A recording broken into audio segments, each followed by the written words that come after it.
Hello, my dear international trained medical doctors, ITMD, FMG, and IMG friends. So today we are going to discuss the topic AVP, jugular venous pulse. So we are going to discuss this topic by a mnemonic, and we are going to learn this topic. So without wastage of any time, let's get started. So in JVP there are like 3 waves and 2 descent. तो जो 3 waves होती हैं वो A wave होती है, C wave and V wave, और जो descent होते हैं वो X descent and Y descent होते हैं. तो 3 वेव एंड 2 डिसेंट, और ये हर एक अलग अलग चीजों को रिप्रेजेंट करते हैं. तो हम इसको निमोनिक्स से वो करते हैं, बेसिकली इसके वर्ड्स पे ही छुपा हुआ है. तो ए वेव जो होता है वो रिप्रेजेंट करता है एक्टिव फीलिंग को या एट्रियल सिस्टम को, एंड जो सी वेव होता है वो रिप्रेजेंट करता है आइसोवॉल्यूमिक कॉन्ट्रैक्शन के लिए, या राइट वेंट्रिकुलर कॉन्ट्रैक्शन के लिए, या ट्राइकस्पिड बल्जिंग के लिए.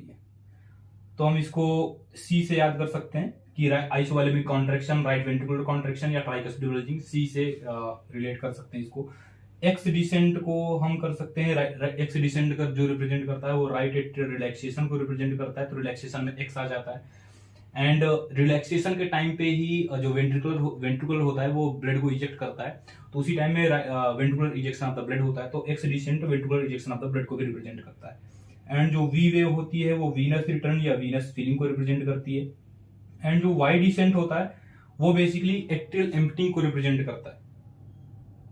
तो एट्रियल एम्प्टिंग में वाई आता है, तो इससे हम इसको ऐसे याद कर सकते हैं कि वाई डिसेंट एट्रियल एम्प्टिंग को रिप्रेजेंट करेगा. एंड पैसिव वेंट्रिकुलर फीलिंग, क्योंकि जब एट्रियल फीलिंग होगी उसी टाइम में एट्रियल की जो इम्प्टिंग होगी उसी टाइम में वेंट्रिकुलर जो फिल होगा वो उस टाइम में पैसिव होगा. बट एक्टिव वाला ए वेव एंड पैसिव वाला वाई डिसेंट. तो इसको ऐसे याद कर सकते हैं.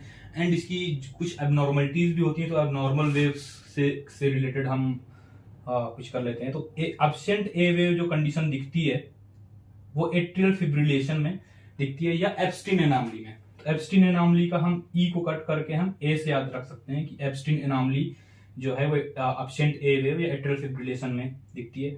जो कैनन ए वेव है वो कंप्लीट हार्ट ब्लॉक की कंडीशन में दिखती है, कंप्लीट हार्ट ब्लॉक या 3rd डिग्री हार्ट ब्लॉक में रिप्रेजेंट करती है. So, thank you so much.